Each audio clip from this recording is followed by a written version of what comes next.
دنیا میں ہمارے ساتھ تھے، اب جہنم میں، ہم جنت میں رہے اور ہمارا ساتھ رہو، یا اللہ ان کے بغیر ہمیں راحت اور سکون نہیں۔ اب اللہ پاک جلال فرمائے نہیں میرے دوستوں، یہ محبوبیت کی بات ہے، یہ محبت کی، اور ان کو مانتے جانتے یقین کرو اور سمجھتے بھی وہ ہیں جن کو محبت کا کوئی ذرہ ملا ہوا ہے۔ ارشاد ہوگا اذهبوا، میرے بندو تم تیسری مرتبہ آ گئے، اب میں بار بار نہیں تمہیں بھیجوں گا، جاؤ اذهبوا، جاؤ ان کے پاس، من عرفتم، جس بھی جہنمی کو پہچانتے ہو، وجدتم فی قلبہ مثقال ذرۃ من الایمان فاخرجوہ وادخلوہ الجنہ، جاؤ جس کو جانتے پہچانتے ہو اس کے دل کو دیکھو، اس کے دل میں اگر ایک ذرے کے برابر بھی ایمان ہے نا تو جاؤ اس کو جنت میں پہنچاؤ۔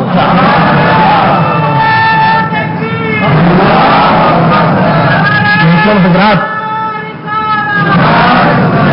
یہ نہیں ہے صحیح بخاری شریف میں حدیث پاک، صلاح عام ہے یاران نقطہ کے لیے، آپ لے آئیں بخاری شریف میں بھی نکال کر دیتا ہوں، مبارک مقام دکھاتا ہوں آپ کو، پوچھیے جو حدیث پاک پڑھاتے ہیں یا حدیث پاک پڑھتے ہیں نہیں ہے یہ صحیح بخاری شریف کی دوسری جلد میں صحیح سند کے ساتھ حدیث پاک حضرت ابو سعید خدری رضی اللہ عنہ سے مروی، صرف رفع یدین کی حدیثیں یاد کی ہوئی ہیں، پوچھیے آمین کی بخاری شریف، یہی مقامات یاد ہیں، باقی نہیں پڑھتے ہیں بخاری شریف۔ میرے دوستوں سب سے پہلی بات تو یہ ہے دنیا کی مصیبتیں بڑی ہیں یا وہ آخرت اور جہنم والی مصیبت بڑی ہے؟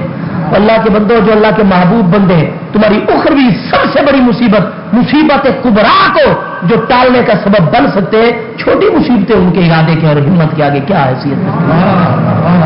تم کہتے ان کا کوئی مقام ہے، جاہت ہی نہیں ہے اللہ پاک کی بارگاہ میں، ہاں جی، اور ان کا مقام یہ ہے کہ وہ جہنمیوں کو اپنے تعلق والوں کو جنت میں چاہتے۔ دوسرا یہ پتا چلا کہ حدیث میں تو یہ الفاظ ہے یصلون معنا، یحجون معنا، یعملون معنا، یصومون معنا، وہ نماز بھی پڑھتے تھے، روزے بھی رکھتے تھے، حج بھی کرتے تھے، سارے نیک اعمال کرتے تھے، لیکن اس کے باوجود کوئی نہ کوئی کمی ایسی لگ گئی تھی جس کی وجہ سے جہنم میں چلے گئے۔ لیکن جہنم سے نکل کر کیا نمازوں کی وجہ سے آئے؟ کیا روزے کی وجہ سے جنت میں آئے؟ کیا حج اور زکات کی وجہ سے آئے؟ نہیں، یا اللہ وہ نیکیاں کرتے تھے پھر بھی تو نے جہنم میں بھیجا، لیکن وہ نیکیاں تھی معنا ہمارے ساتھ، ان کو جہنم سے نکال کر جنت میں نماز نہیں لا رہی، روزہ نہیں لا رہا، ورنہ تو وہ پہلے ہی ان کے نام اعمال میں موجود ہے، وہ سیدھے ہی جنت میں جاتے ہیں۔ نہیں، اب ان کو نماز، روزہ، حج، نیک اعمال وہ جنت میں نہیں لا رہے، اگر جہنم سے نکال کر جنت میں لا رہی ہے تو وہ اولیاء کرام اللہ والوں کی محبت، ان کی صحبت، ان کا تعلق یعملون معنا، ہمارے ساتھ رہتے تھے، ہمارے ساتھ نیک عمل کرتے تھے۔ تم کہتے ہو اللہ والوں کو نظر کچھ نہیں آتا، اللہ پاک فرماتا ہے کن تو بصرہ التی یبصر بہی، میں آنکھیں بن جاتا ہوں جن کے ذریعے سے دیکھتا ہے۔ وہ خدا کے بندو اگر بندے کا باطن اللہ والوں کو نظر نہیں آتا تو وہ جا کر اللہ تعالیٰ جو 3 مرتبہ فرما رہے کہ من عرفتم، جس کو پہچانتے ہو، وہ وجدتم فی قلبہ دینار قدرہ دینار من الایمان ہے، جس کے دل میں 1 دینار کے برابر ایمان پاتے ہو، دوبارہ بھیجا جس کے دل میں آدھے دینار کے برابر ایمان پاتے ہو، تیسری مرتبہ سے 12 بھیجا جس کے دل میں مسکالہ ذرۃ، 1 ذرے کے برابر ایمان پاتے ہو۔ اگر اللہ والوں کو بندوں کے ایمانوں کا درجہ اور دل کے حالات نظر ہی نہیں آتے تو وہ جہنم میں جا کر ان کے دلوں کو دیکھ کر ایمان کو پہچان کیسے لیتے تھے؟ معلوم ہوا بعد از وصال یہ ساری کاروائیاں ہو رہی ہیں نا میرے دوستو، اللہ والوں کے نگاہوں سے یہ ہمارے دلوں کی دنیا پوشیدہ نہیں رہ رہی ہے۔ وہ جانتے ہیں اس کے دل میں کتنا ایمان ہے، اس کے دل میں کتنا ایمان ہے، اس کے دل میں کتنا ایمان ہے۔ میرے دوستو اگر اللہ پاک کے محبوبین کا کوئی مقام ہی نہیں ہے تو میرے مصطفیٰ علیہ السلام یہ ساری باتیں کیوں فرماتے ہیں؟ اور میں نے آیت پڑھی تھی خطبے میں، ما آتاکم الرسول فخذوہ، اگر کوئی شرک کہتا ہے 1 مرتبہ نہیں، اس کو جو تسکین شرک کے فتوے لگانے سے ہوتی ہے میرے دوستوں وہ کروڑوں مرتبہ کہہ لیں۔ ہم تو نہیں کسی کی زبان روک سکتے، لیکن ہم اعتقاد وہی رکھتے ہیں جو اللہ کی پیاری کتاب اور اس کے پیارے رسول علیہ السلام نے ہمیں عطا فرما دی ہے، اور یہی چیز ہی ہمارے لیے کافی ہے۔ ہمیں تو ہے بس ان کی نظر میں سرخرو ہونا، زمانے کا ہے کیا ناصر، بھلا جانے برا جانے، ہمیں کسی سے پاس ہی نہیں ہے، کوئی بارگاہ ہے ہمارے اوپر راضی رہے، ہمارا تعلق انہیں بارگاہوں کے ساتھ رہے۔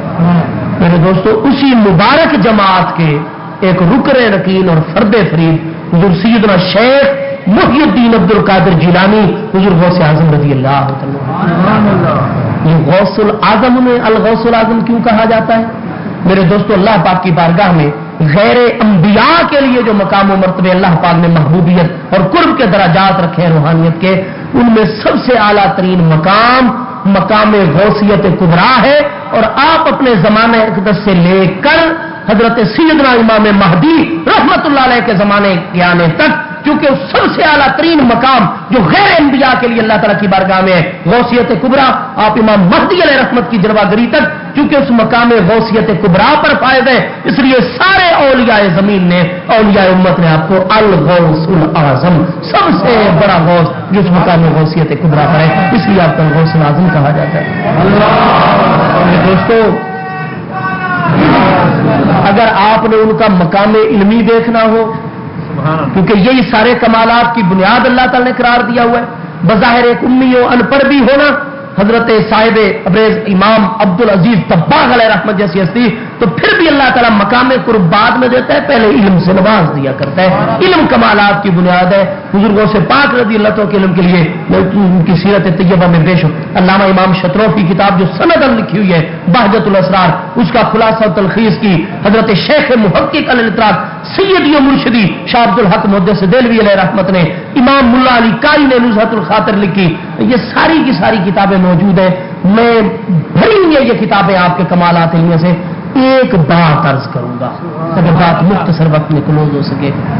میرے دوستو، بزرگوں سے پاک رضی اللہ کے زمانے میں محدثین کے امام، اصحاب ظواہر کے امام حضرت امام عبد الرحمن جمال الدین ابن جوزی رحمۃ اللہ تعالیٰ وہ ایسے محدث ہیں، وہ مسلم شریف کی حدیثوں میں سے بھی کئیوں کو انہوں نے موضوع قرار دے دیا. جناب بڑے ناقد محدث اور امام المحدثین تھے اپنے دور کے. وہ لوگ جیسے ہوتے ہیں نا غلط انفارمیٹ کرتے ہیں، ڈس انفارمیشن کا مظاہرہ کرتے ہیں، کئی لوگ ایسے ہوتے ہیں. ملتان شریف میں میں نے پچھلے دنوں ربیع الاول شریف کے آغاز سے پہلے 2 گھنٹے جناب بیان کیا اور 1.5 گھنٹہ تک میں سوالوں کے جواب بعد دیتا رہا. ایک ہی موضوع 2 گھنٹے میرا بیان تھا کہ میرے آقا نبی پاک علیہ السلام کے والدین کریمین مومن ہے، پکے جنتی ہیں. دوسرے دن ہی مجھے ٹیلی فون آیا بہاری سے کہ سالوی صاحب وہ رات ایک آدمی ملتان میں تھا، آپ نے بیان محلہ سمیجہ آباد میں کیا ہے عبدالعزیز بھائی کے ہاں دعوت اسلامی کے جو وہاں نگران ہے؟ میں نے کہا جی بالکل کیا ہے، عزیز بھائی کے پاس کیا ہے. وہ کہتے ہیں جی آپ کے عقیدوں کو کیا ہو گیا؟ آپ نے 2 گھنٹے خطاب کیا اور سارے سوالوں کے جواب دیتے ہوئے بھی اسی بات پر ڈٹے رہے کہ میرے آقا نبی پاک علیہ السلام کے والدین کریمین مومن نہیں ہیں. میں نے کہا خدا کے بندو، میں تو آیا ہی 3 بجے کے قریب یا 4 بجے کے قریب گھر، ابھی 2-4 گھنٹے ہی تو گزرے ہیں، وہ کیسے منگوا لو. میرے تو بیان کا مرکزی نقطہ یہ تھا کہ میرے آقا علیہ السلام کے والدین کریمین مومن ہیں. جتنے سوالات موصول ہوئے میں نے سب کے جوابات دیے. جتنے معترضین کے اعتراضات آج تک میرے علم میں تھے میں نے ان سب کی تنقید کی اور ان کے بارے میں جو ہے وہ معروضات عرض کرتا رہا. انہوں نے کہا جی یہ تو پھر کسی بدخواہ آدمی نے بالکل غلط معلومات دے دی ہے. ایسا ہوتا ہے. حضرت جمال الدین محدث عبد الرحمان کی خدمت میں بھی امام جوزی ابن جوزی کئی لوگ غلط معلومات پہنچاتے. خوش قسمتی یہ ہوئی کہ وہ لوگ جو آپ کے حلقہ حدیث میں شامل تھے ان کو اتفاق ہوتا تھا حضور سیدی غوث اعظم رضی اللہ عنہ کی خدمت میں جانے کا بھی. جب ان کے علم میں آیا کہ ہمارے استاد صاحب کوئی صحیح نظریہ نہیں رکھتے حضور غوث پاک رضی اللہ عنہ کے بارے میں، انہوں نے بار بار دل اصرار دعوت دی. حضرت ابن جوزی راضی ہو گئے کہ ٹھیک ہے میں شیخ کی خدمت میں جاتا ہوں اور آج ان کا خطاب سنتا ہوں. آئے تھوڑی دیر بیٹھے. آپ کا طریقہ تھا آپ ہفتے میں 3 خطابات رات کو فرماتے تھے، 3 راتوں میں، ہفتے میں 3 دن. 100 علماء ایک مجلس میں گنے گئے جو کتاب قلم دوات لے کر آپ کا خطاب لکھتے تھے اور ارشادات لکھتے تھے. باقی سامعین کتنے ہوتے تھے عوام اس کا اندازہ خود لگا لو. جہاں علماء 100 موجود ہیں. قاری صاحب تلاوت قرآن پاک کرتے ایک آیت اور آپ کا طریقہ تھا کہ اپنے خطاب میں اس کی تفاسیر بیان کرتے. وہ جب چند ایک تفاسیر 10-12 آپ نے بیان کی، محدث نے فرمایا کہ جناب میں اب جاتا ہوں، یہ ساری چیزیں میرے علم میں پہلے ہیں، کوئی شیخ میرے علم میں اضافہ نہیں کر رہے ہیں. ٹھیک ہے مجھے پتا چل گیا ہے کہ وہ عالم ہے لیکن یہ ساری چیزیں میرے علم میں، میں اپنے آپ کو ان کی مجلس کا محتاج نہیں سمجھتا ہوں. میں جا رہا ہوں اپنے کام مطالعے میں مشغول ہوتا ہوں خدمت دینی میں. لیکن وہ شاگردوں نے اصرار کر کے بٹھائے رکھا.